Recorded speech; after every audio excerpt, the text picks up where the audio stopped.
కానీ ఆయనకు 60 సంవత్సరాలు నేను సందర్భంగా షష్ఠిపూర్తి సభలో ఆ సావనీరులో నేను రాసినటువంటి 4 లైన్లు వినిపించి వారు ఉపన్యాసం విందాం.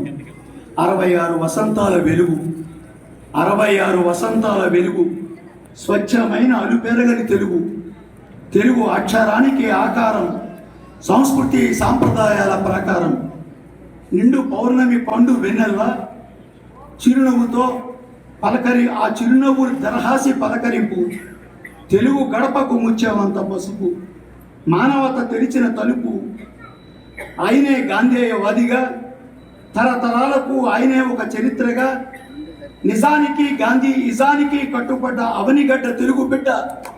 ఒక్కసారి చెప్పడం కొట్టండి.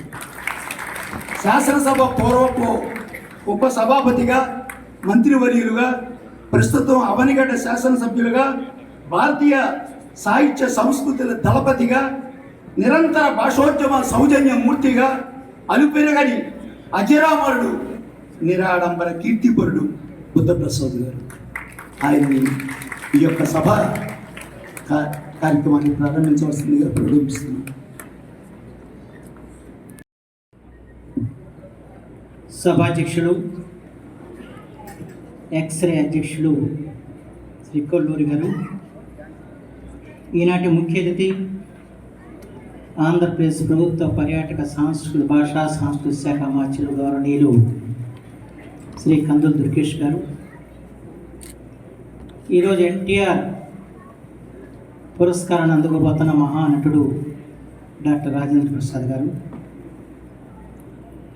ఈనాటి గౌరవ అతిథి పెద్దలు పూజ్యులు శ్రీ గద్దె రామ్మోహన్ రావు గారు, డాక్టర్ కె వేణుగోపాల్ రెడ్డి గారు, డాక్టర్ మనోజ్ కుమార్ గారు, నూకల సాంబశివరావు గారు, అమ్మ మాగంటి కుమారమ్మ గారు, సిరిపురి పద్మజ గారు, ప్రిన్సిపాల్ సిద్ధార్థ మాల కళాశాల, ఈరోజు ఈ కార్యక్రమం చేసిన పెద్దలకు, పాత్రికేయులకు, సోదరులందరూ కూడా నా హృదయపూర్వక నమస్కారం. తెలుగునాట సాహితీ సాంస్కృతిక సౌరవాలు నెలకొల్పుతున్న సంస్థ ఎక్స్రే. నా విద్యార్థి దశలో ఉన్నప్పుడు అక్కడ అమలాపురం నుంచి ఎక్స్రే నడపడతా ఉండేది. ఆ తర్వాత విజయవాడకి రావటం, విజయవాడ నుంచి వాళ్ళ ఎన్నెన్ని విశిష్ట కార్యక్రమాలని నిర్వహించిందని చెప్పడానికి వీల్లేదు. ప్రత్యేకించి సాహిత్యానికి ఒక వార్తగా నిలిచింది ఎక్స్రే అనడంలో ఎటువంటి సందేహం లేదు. అలాగే వాళ్ళ తెలుగు జాతికి గర్వించదగ్గ మహోన్నత వ్యక్తి, తెలుగు జాతి అన్నా తెలుగు భాష అన్నా మనకి గుర్తుకొచ్చే ఏకైక వ్యక్తి విశ్వవిఖ్యాత నట సార్వభౌమ ఎన్టీ రామారావు గారు. వారి పేరిట ప్రతి సంవత్సరం కూడా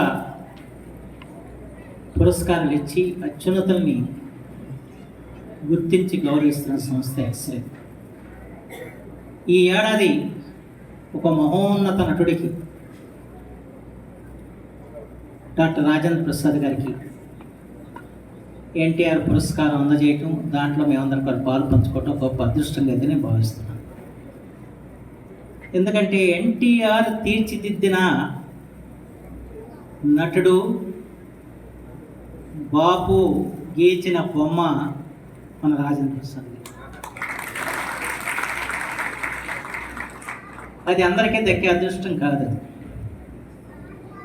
బాపు గారి సినిమాల్లో నటించడం అన్నా, లేకపోతే ఎన్టీ రామారావు గారి యొక్క ఆశీర్వచనాలు లభించడం అన్నా అది సాధ్యమైన విషయం కాదు. ఆ రెండింటిని కూడా సాధ్యం చేసుకోవటం కాదు, ఆ రెండింటి ద్వారా జీవితాన్ని సుసంపన్నం చేసుకోవటం కాదు, తెలుగు జాతిని నవ్వుల జలల్లో నడిపించిన వ్యక్తి రాజేంద్ర ప్రసాద్ గారు. ఆయన జీవితంలో విషాదాలు ఉన్నాయి, కానీ మనందరినీ కూడా ఎప్పుడూ ఆయన ఆహ్లాదపరుస్తూ ఉంటాడు, నవ్విస్తూ ఉంటాడు. నవ్వటం యోగం అన్నాడు జంధ్యాల గారు, నవ్వించటం ఒక భోగం అన్నారు. అలాంటి గొప్ప వ్యక్తి, ఒక మాటలో చెప్పాలంటే ఆంధ్ర చార్లీ చాప్లిన్ ఎవరంటే రాజేంద్ర ప్రసాద్. వ్యక్తిగా కూడా ఆయన ఎంత మహోన్నతుడు, ఎంత ఉన్నత వ్యక్తిత్వం కలవడం నాకు తెలుసు. కనపడగానే ఎంతో ఆప్యాయతతో ప్రేమతో పలకరించడం కానివ్వండి, పెద్ద చిన్న గౌరవం కానివ్వండి, ఇవన్నీ కూడా ఆయనలో మనకు కనపడుతూ ఉంటాయి. ఈ మధ్య డాక్టర్ పివి పట్టాభి గారు మీ అందరూ తెలుసు, ప్రముఖ ఇంద్రజాలికుడు, వ్యక్తిత్వ వికాస నిపుణుడు. వారి ఇంట్లో వారికి కార్యక్రమం జరుగుతుందని వెళ్తే అక్కడ హఠాత్తుగా రాజేంద్ర ప్రసాద్ ప్రత్యక్షమయ్యారు. అయితే ఆయన ఏంటంటే ఎంతటి కృతజ్ఞతాభావం అంటే తాను సినిమాల్లో ప్రవేశించడానికి పట్టాభిరామ్ దోహదపడ్డాడని చెప్పిన కృతజ్ఞతాభావంతో వచ్చి ఆ రోజు నా సభలో ఆయన వ్యక్తపరిచిన మాటలు వింటా ఉంటే ఆయన వ్యక్తిత్వం ఎంత మోహనతమైందో నాకు అర్థమైంది. ఎందుకంటే ఎవరైనా కూడా ఒక ఉన్నత స్థితికి ఎదగాలంటే ఎంతోమంది సహకారం జీవితంలో లభిస్తూ ఉంటుంది. కానీ దాన్ని ఎవరు కూడా వ్యక్తపరచరు, గుర్తుంచుకోరు. కానీ అది ఆ రోజున నా ఉపన్యాసం విన్న తర్వాత నాకు ఎంత ఆనందం అనిపించింది. చాలా విషయాల్లో ఆయన చాలా విషయాలు చెప్పాడు. కానీ ఏ విధంగా స్ఫూర్తిని పొందింది, ఈ సినిమాల్లో ఏ విధంగా వాటిని స్వీకరించింది చెబుతా అంటే అవి అత్యంత రహస్యాన్ని విషయాలు. కానీ అది నేను పలానా దగ్గర నుంచి ఈ రకంగా స్ఫూర్తి పొందాను, ఈ విధంగా నేను సినిమాలో నటించానని చెప్పడం అంటే అది దాపరకంగా లాగా చెప్పడం అంటే అది ఆయన యొక్క వ్యక్తిత్వ ఔన్నత్యానికి ఒక నిదర్శనంగా నేనైతే భావించాను.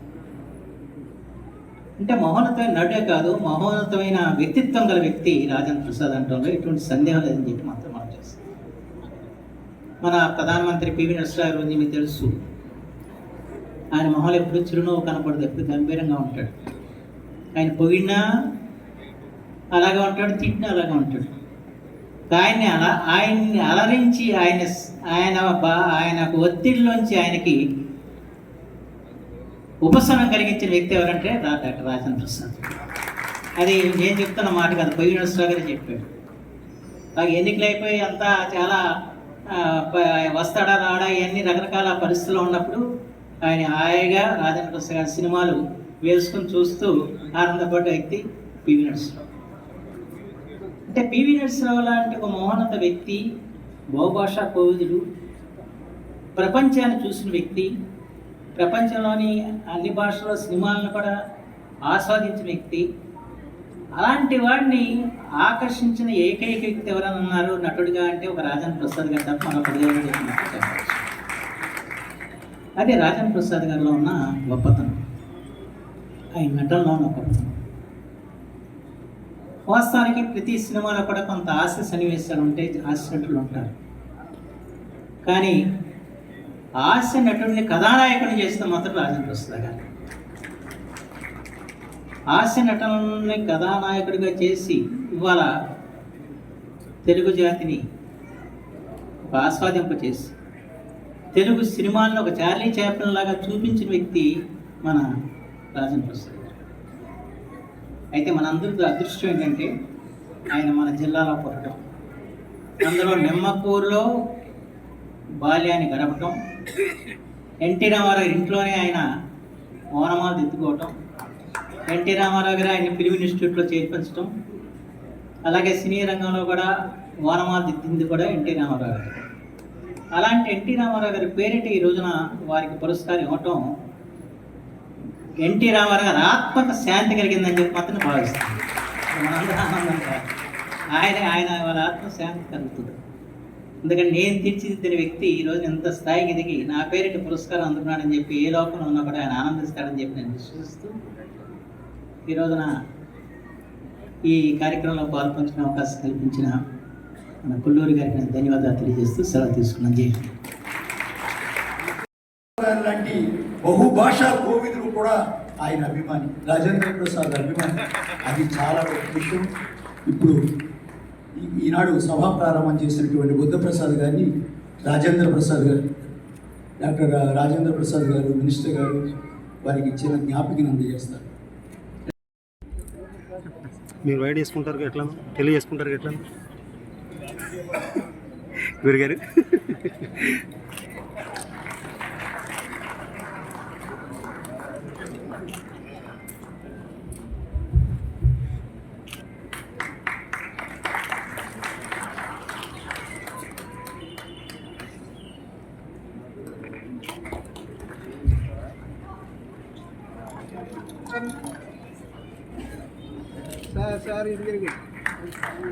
మనమే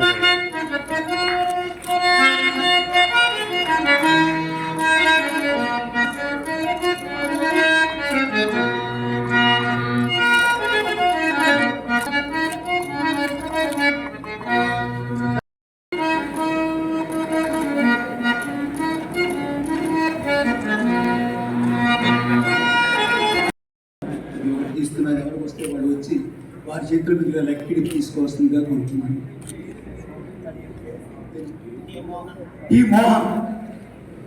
మోహన్ ఎవరైనా ఉన్నారండి?